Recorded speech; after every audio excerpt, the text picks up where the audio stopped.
Good day, everyone. Neophyte DAG bringing you another message. And this message is part 4 of the series, The Laws and Statutes of the Most High. And in this one, we're going to concentrate on the Jubilee, the law of the Jubilee in Leviticus.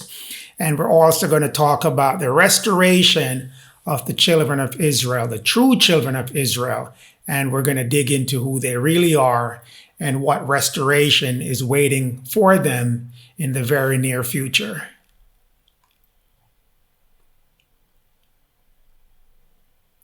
It's fitting that we start with 1 John 3, verse 17, because it talks about how one group can see the suffering of another group does not help, but hold on to the idea that they're godly in doing that. So 1 John 3, verse 17 explains that, and we'll read through it very quickly. But whoso has this world's good, and seeth his brother have need, and shutteth up his bowels of compassion, from him how dwelleth the love of God in him? So a question is being asked, how can the love of God dwell in that type of person who sees his brother in need, but close up his mercy and his kindness, and then he can write, he can say, he can act as if the love of God is with him?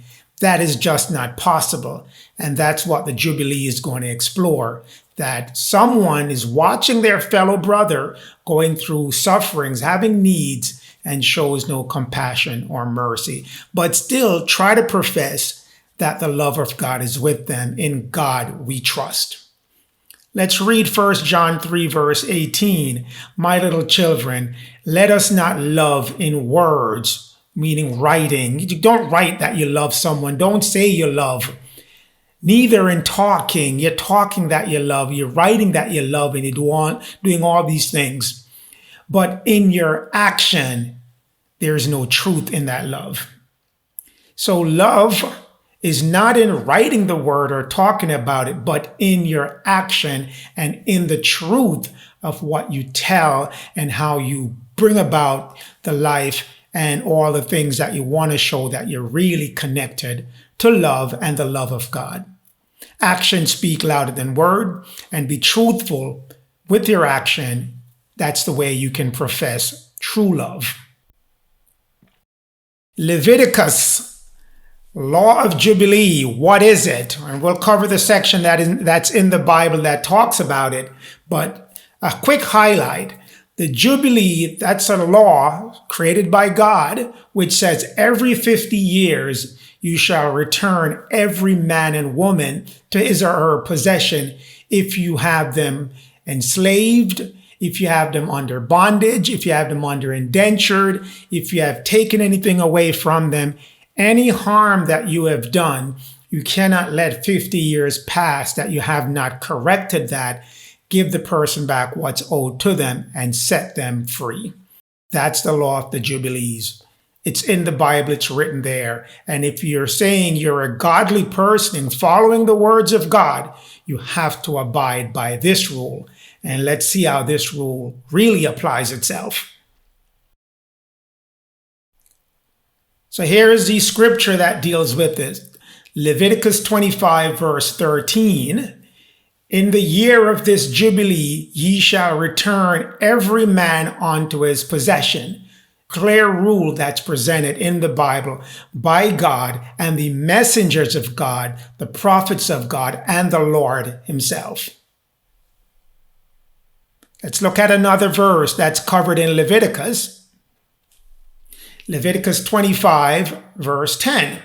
And ye shall hallow means to set apart as holy, the 50th year, so in the 50th year, and proclaim freedom, liberty throughout all the lands. So after 50 years, if you're holding anyone's land or any people hostage on their land, you have to free up the land and you have to free up the people. And you have to set that apart as a holy thing to do. You can't just do what you think you want to do. You have to follow this rule if you're following the rule of the Most High or the rule of the Lord Thoth himself. unto all inhabitants thereof. So everyone who lives on that land, who you have held under bondage, captivity, or whatever, you have to proclaim freedom to them. Everyone, no question asked. And it shall be a jubilee unto you. So that 50 year is a jubilee, and you have to do these things. You can't let the 50 year pass and you're continuing to do these things if you have been engaged in doing it. And you shall return every man unto his possession. We come back to that again. And you shall return every man unto his family. You have to return him to his family. You have to return his or her possession to them. That's what the law of Jubilee states. You can't hold someone under bondage, under, slavery, under any strains, restrictions, or so on for over that 50-year period. By the law of Jubilee, you have to set them free, and everyone on that land, you have to release the land, set them free, and you also have to return him to whatever he owned while he was on that land before you possessed it, or whatever he owned before you put him under captivity or slavery or bondage, and you have to return the man, woman to their family, whoever their family are. If you had separated them from their family, you got to find the family and return them to that family. Leviticus 25, verse 10. It's clearly there. And what you should be getting through your head right now is that clearly this rule wasn't being followed, or you wouldn't have the story of slavery lasting that long, because people would have had to been free and given back their possessions, put back into their family, and everyone on the land would be free. Let's look at another 2 verses that relate to that. Incidences where the law of Leviticus wasn't obeyed, where someone took it upon themselves to do something differently. In Genesis 15, verse 13, this is where the Lord Thoth was talking to Abraham, telling him of things to come, saying, Abraham, know of a surety that thy seed shall be a stranger in a land that is not theirs, and they shall serve them, and they shall afflict them for 400 years. 400 is a far bigger number than 50, because the slavery would have had to have ended in that 50 year, and maybe they want to start up something new again, who knows, but you have to end what you first start. But this verse, when it's read from a more deeper standpoint, the way it should always be read, is that know that your seed, what is Abraham's seed? The children of Israel, the children of Louis. Again, when I say Israel, I'm not talking about the country Israel. Israel is a code name for the messenger, and the messenger's name is Louis. So know that thy seed, the children of Louis, shall be a stranger in a land that is not theirs, and they shall serve them. Who is them? It didn't mention who is them in this verse, but in the previous verse, it shows that Abraham was fanning away the fowls that were trying to eat the carcass of the offering that he was making with the Lord. The reason why I point this out is if you don't know what a carcass is and who feeds on a carcass, then you'll miss the meaning of this verse. So that's why I pulled in Matthew 24, verse 28, and we'll read from that, then we'll go back to Genesis 15, verse 13. For wheresoever the carcass is, there will the eagles be gathered together.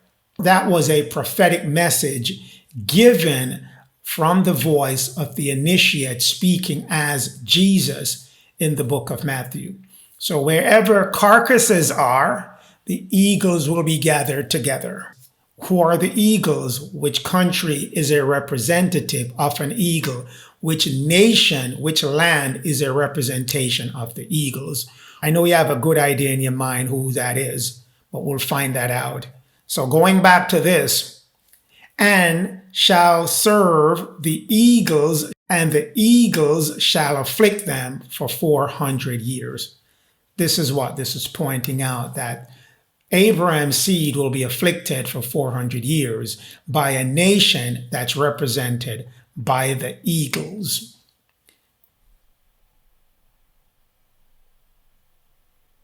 Let's do some critical thinking here, and let's see if we can get some more insight on what we just read. If all men and women should be returned to their land and be given back their possession every 50 years, and if the laws of the Most High is truly being followed, then why was the liberty not proclaimed for the dark-skinned people in North America, Central America, South America, and the Caribbean each 50 years during the 400 years of slavery? Other question: why the dark-skinned people in North America, Central America, South America, and the Caribbean were not returned to their rightful lands and family each 50 years during the 400 years? That's another question. Why the dark-skinned people in North America, Central America, South America, and the Caribbean were not given back their possessions each 50 years during the 400 years? So if anyone who was holding those dark-skinned people hostage during that time, over the 400 years, and they're saying they believe in the Word of God and they're following God and abiding by God, then the Leviticus law of the Jubilee should have been obeyed. We wouldn't be asking these questions because we know what the true answer to this question is, that it wasn't being followed at all. So think about that. Whoever is telling you about your Christianity now, and they're not mentioning the law of Jubilee, then they're leaving out a critical part of the law which directly relates to you. And if they're leaving it out, it's probably because it won't serve them any good, letting you know that you were violated and the laws of God were violated as well.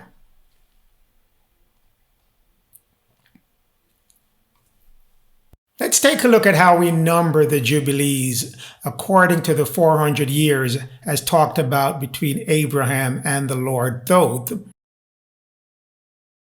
We're going to look at Genesis 15 verse 5 where they did have that conversation. And he brought him is Abraham, forth abroad and said, "Look now towards heaven and tell the stars if thou be able to number them." And he said unto him, "So shall thy seed be." So in looking at the higher spiritual knowledge, a higher meaning of this conversation, you'll see that heaven normally has several different meanings. It's just not one meaning where you look up in the sky and you see heaven. That's one of the meanings. When you also talk about heaven, you talk about a higher consciousness, a higher state of mind. That is what was being talked about between the Lord and Abraham. And numbering the star, that's the Egyptian star. We'll get into that in a minute. And when it mentioned the seed of Abraham, that is the children of Israel that will be living in a particular nation at a particular time for 400 years, and they're going to be afflicted. Let's move in and look at the numbers. These are some of the notes that I'd wanted you to keep in mind while we go through the numbering the stars as mentioned in that verse. Couple of notes.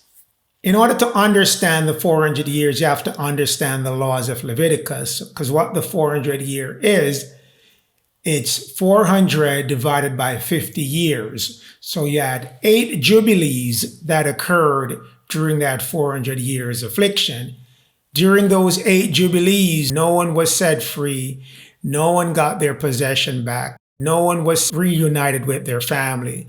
So 8 times this occurred during the 400-year affliction mentioned by Abraham. The second point, during that 400 years, whoever you had in bondage or working as a servitude to you, you had to free them up. You had to give them their land back, their wealth, reunite them with their family, and give them back their own political system of running and governing themselves. None of that happened. The third point, the Leviticus law of the Jubilee was broken. It's obvious that it was broken. It was not obeyed by whomever was keeping people in servitude over the 50 years. And for this purpose, we'll just use the Eurocentric elites who were the colonists that was setting up the new colonies in the Americas, along with the church that was aiding them through various papal bulls that were passed, did not obey any of this rule. They knew that was in the Bible, and they practiced from this disobedience, and they prospered from the disobedience in afflicting one particular group of people to work for free and without making any availability of the Leviticus law of Jubilee available to those persons. So keep that in mind. We have all heard about it many times. There are 400 years of affliction. No one knew when it started. No one knew when it ended. But we just know that there's 400 years. At some point in time, we figured out the year is 1619 that it started in America, and it ended sometime in 2019. However, what we have to keep in mind is that there was a particular date that it started. It started in August 1st. Of 1619. That's when the first legislative body was set up in Virginia to put together, establish the laws which were going to be used to govern Virginia, and one particular law that was how to punish indentured servants/slaves at the time. And this legislative body was organized August 1st, 1619, and that started the clock. Now, there are two time periods that are being kept. One is the biblical time period, the one that's used to compute heavenly events, heavenly prophecies. And there's one that man started to create from his own time, which is the Gregorian calendar, which was put in place during the Roman Catholic reign over man. So there are two time periods that's being created. So that's why when I'm calculating it for you, I'm using the two times, because the Bible is based on one time. And then because man changed the time from an Egyptian calendar to a Gregorian calendar, that Gregorian calendar took on 365 days and a leap year every 4 years, hence the 365.25. And the Bible remained with the 360 days. So from the starting period in August 1st, 1619, if you compute 400 years on a 360-day per year calendar, which totals up to 144,000 days for 400 years. So if 360 times 400 gives you 144,000 days. If you add those 144,000 days from August 1st, 1619, you end up at November 3rd, 2013.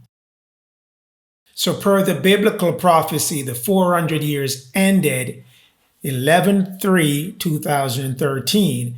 Now, if you use a Gregorian calendar, which is man's calendar, 365.25 days, you get 146,100 days, putting your ending at August 1st, 2019. So I wanted to give you that understanding that there are two dates running: the biblical time, biblical date, and the Gregorian date created by the church, the Roman Catholic Church.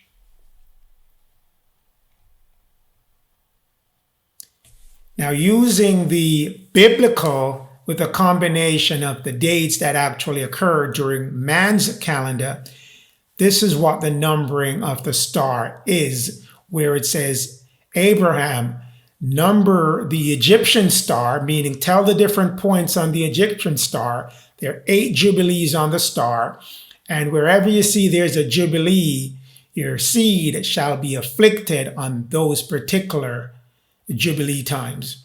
So it's telling Abraham the jubilee will not be honored or treated as holy and sanctified and be respected but it will be violated, and your seed will be a part of each time it's violated. Looking at 1619, that's where it started. 1668, there's another law, a new law passed that did not benefit Abram's seed, dark-skinned people living in the America at the time. Another time, Jubilee, 1618, same thing, another law passed to afflict them. 1767, same thing again, another law passed to afflict. 1816, another law passed to afflict them. 1850, another law passed to afflict them.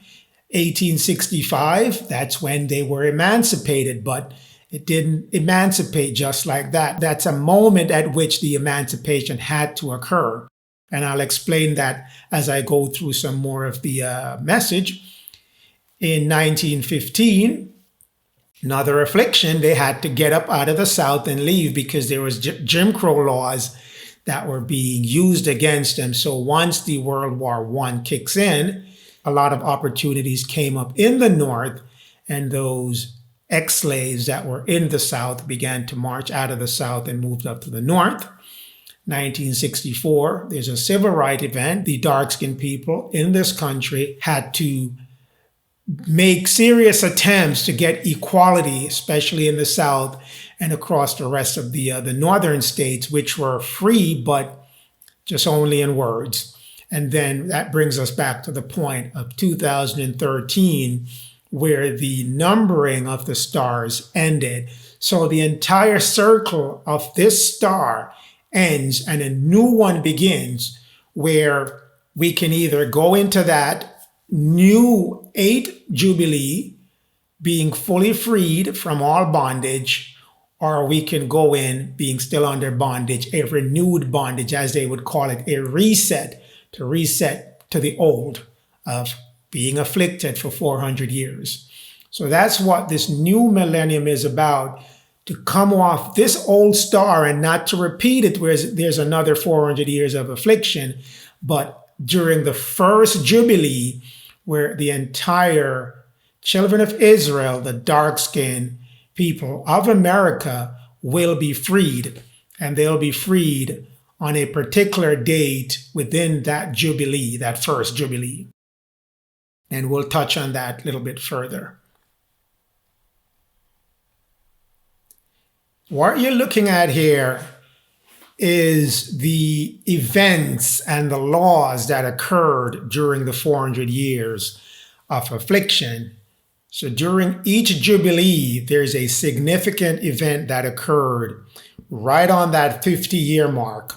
So this is showing you that each Jubilee, there was no freedom being given, there was no land being returned, and there were no families being reunited. And in fact, as you can see from this chart, each Jubilee, up until about the fourth one, there was a law that was being passed to afflict even more. There was no intention to free the slaves. There was no intention to proclaim any freedom, no intention to give back the slaves their possession, no intention of reuniting the slaves with their family. So none of that intention, according to the laws of the Jubilee, is shown in what's happening here on each 50-year Jubilee. Continuing on that, you'll see they worked into that the Emancipation Proclamation, World War I, the Civil Rights Movement, and the end of the Jubilee. And further below that, which we'll touch on later, where I start to take you now through the Restoration period, which ties back with the Bible script. We'll touch on that later as well. But what I want to point out here is the golden ratio and what that is. For each numbering of the star, the Egyptian star, there's what we call a critical event point, which is measured by the golden ratio. The golden ratio is connected to the Fibonacci sequence.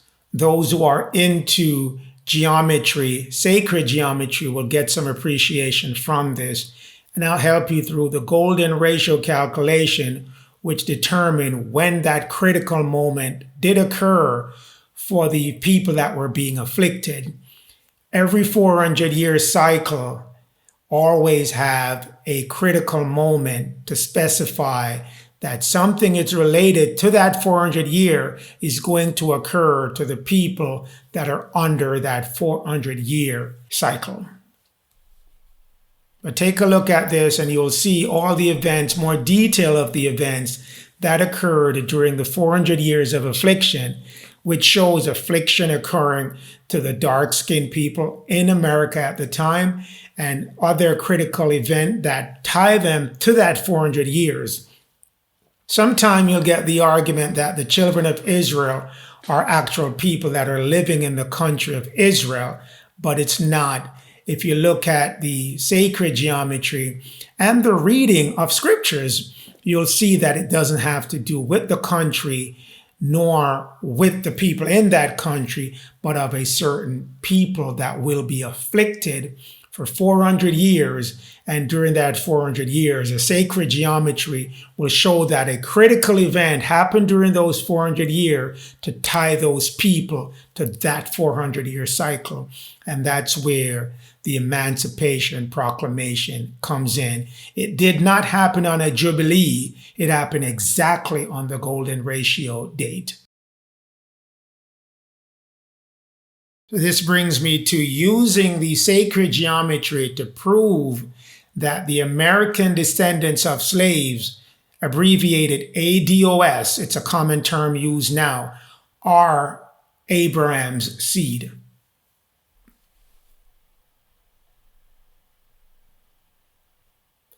This is the sacred geometry calculation. For those who are into numbers, I'll guide you through the calculation. For those who aren't, bear with me for a little bit. The start of the affliction, as we mentioned, is August 1st, 1619. Totaling for 400 years, we have 144,000 days. The golden ratio, which is also called the Fibonacci sequence, is 1.618034. That's the point in any sequence, in a sequence of number, a sequence of cycle, a sequence of life, a sequence of growth. When something critical happens, it grows at that rate. At any point in growth, whether it's a plant, humans, life, anything around you, it's covered by this ratio. At a particular point in time, the growth rate stays fixed at 1.618034. And that's what we will use to measure the growth rate of that 400-year cycle to see when the sequence fits into that cosmic design. The universe designs everything in this particular golden ratio sequence. Tying that to the 400 years, we'll find out that at 88,996.9 days within that 144,000 days cycle of the 400 years, something critical has to happen based on the golden ratio. You take 144,000 divided by 1.618034, you get 88,996.9. That is the golden ratio event time. Because man has changed the time from a biblical time to Gregorian time, you have to convert that day now into Gregorian days. How we do that? You will take the 88,996 days and divide that by 365.25. That's where you get now. It's 243.6602 years when you convert those days into man years. You get 243 years, 0.6602. That's the short period of the year now that you'd also have to add on to the 243. If you add 243 years to August 1st, 1619, you're going to get August 1st, 1862. And if you solve for the decimal, which is a short period of the year, 0.6602 times 365.5. Change to 0.5 now because you're not looking at a 4-year and above period of time, which you have to use the leap year. Now you can just use a half-year convention. So that's why you use 365.5 times the decimal to give you the number of days within that year that fits the computation for the decimal. You get 241 days. 241 days added on to August 1st, 1862 gives you March 30th, 1863. So what is this telling you? The golden ratio based on the rounding puts you at August 1st, 1862. That's when the first expected day for something critical to happen based on the cosmic design of the golden ratio. Once you add on the decimal to those days, that would also now take you to the end date of when that golden ratio event will occur. If you match up those dates to actual big events that occurred in America affecting the dark-skinned people of color, the ADOSs, you'll see that on September 22nd, 1862, that's when the Emancipation Proclamation executive order was signed by Abraham Lincoln to free the slaves, the people of ADOS. And then, going now to the end date of the spark, on January 1st, 1863, Abraham Lincoln issued that Emancipation Proclamation to free the slaves in America. So the golden ratio ties the ADOSs back to actual events that occurred. You cannot do that for any other group that would try to fit themselves into the children of Israel that were afflicted for 400 years. They can't fit themselves within the golden ratio, no matter which way they slice it. And that's why these sacred geometries are needed in order to identify who the true people are that this 400-year affliction is referring to, because they have to fit the numbering of the stars. And if they don't fit it, it's plainly not them. What's the conclusion from this? The expected start date based on the cosmic spark of numbering the stars, the 8 Jubilees, which is the full Egyptian star, and then finding the golden ratio of the 8 Jubilees, you'll find that it matches perfectly with the ADOSs that were part of the Emancipation Proclamation, the order, the executive order in 1862, and the issuance of the proclamation itself in 1863. It fits the ADOSs. I don't see any other group that it fits within that 400-year cycle.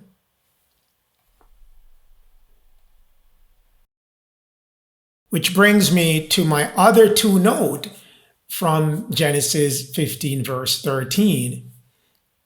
The Eurocentric elites and the church as well, so those who made themselves the ruler over the American descendants of slaves, and the church, which gave them the authority to do it, knew about the Jubilees. One example I'll point out for the folks that are from Jamaica, we have a Victoria Jubilee Hospital. That was a hospital that was dedicated in the honor of the Queen of England at the time, Queen Victoria, and she labeled the hospital the Jubilee Hospital because she was celebrating her Jubilee. We'll get to that in a minute. But her Jubilee is her ascension to the throne, her 50th year anniversary of it. Ties back again to Jubilee in Leviticus, that's every 50 years, and she was commemorating herself, not freeing any persons or giving them back their land or reuniting them with their family, but celebrating the Jubilee for her own benefit. The next point I want to make sure that you understand. Clearly, the elites who know the Bible and presented it to us, and the church, who again is part of the Bible, disobeyed the Leviticus law of the Jubilee. And they craftily practiced it, and they afflicted using it the seed of Abraham, which is the children of Israel, the sons of the Most High, the ADOSs and others, and they did it for 8 jubilees totaling 400 years. 2013 if you're using the Bible calendar, 2019 if you're using the Gregorian calendar.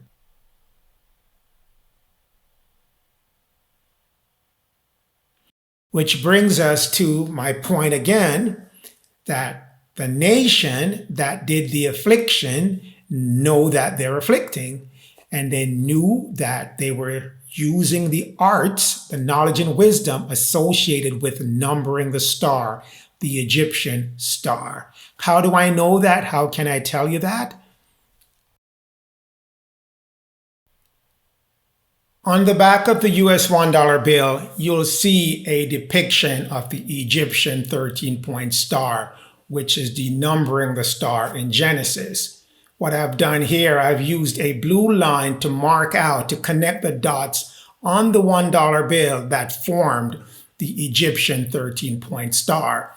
Also, on the back of the dollar bill, you'll see the representation of the eagle holding 13 arrows, 13 leaf branch, and it has a 13-stripe flag draped over it, bringing us back to the eagles. Who are the eagles? This takes us back to the beginning of this message where it says, "Wherever the carcasses are, so shall the eagles be gathered together." There is the representation of the eagles. So the nation of the eagles is the same nation that issues this $1 bill as its currency.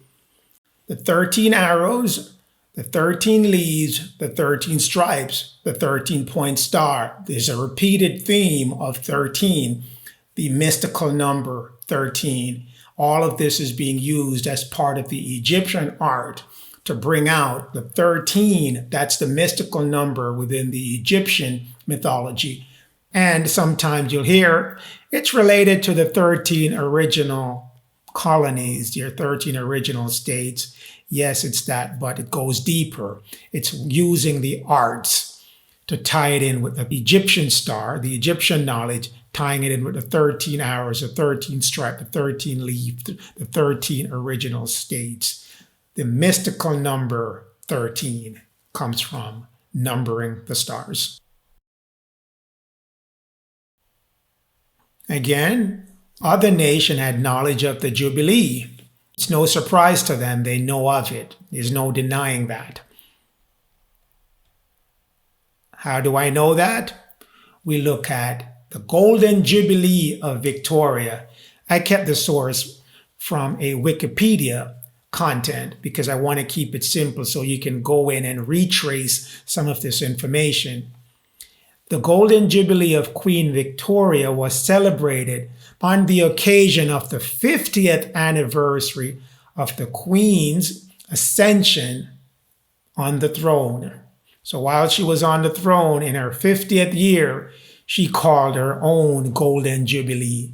But there wasn't a Golden Jubilee called for you to free you, give you back your land, reunite you with your family, give you back all your other possessions, your wealth, which is your economics and your political leadership over yourself.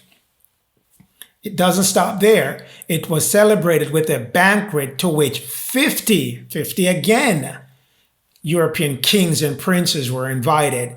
So all over the place, they're practicing the 50. See how important it is, the 50th anniversary, and I invited exactly 50 kings. So they knew the Jubilee, they knew the importance of the 50, but you weren't given that information. It was used against you to afflict and for them to practice and prosper with it because you had no knowledge of it.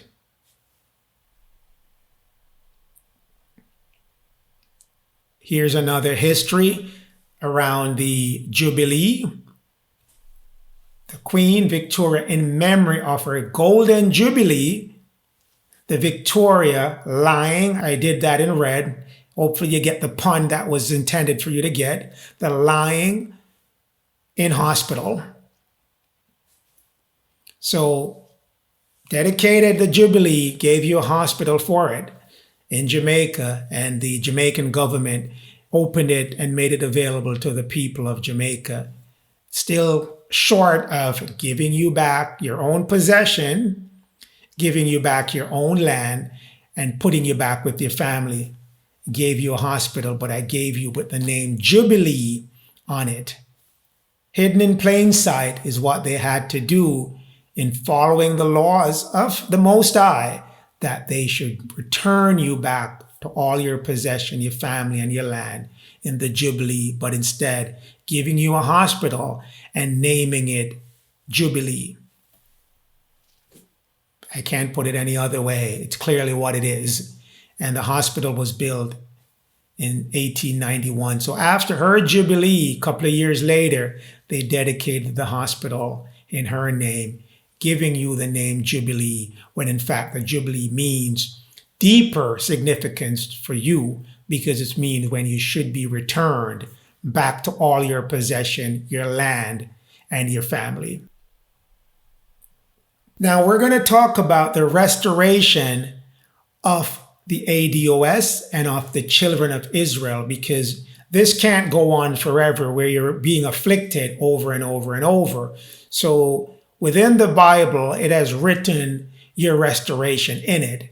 But I want to point that out to you, that after that 400 years, yes, you shall come out with great substance. Won't happen overnight. The Bible laid out a period of time when it will happen, and it will end at that particular point in time. And that's what I'm going to show you in the next slides. However, I'm going to bring this message to an end, and I'll continue with the rest of the restoration of the children of Israel in part 2 of this message. Want to keep it short and sweet, so absorb what I'm telling you right now, and then we'll continue the journey in part 2. With that, always have a pleasant day. Talk to you again in part 2.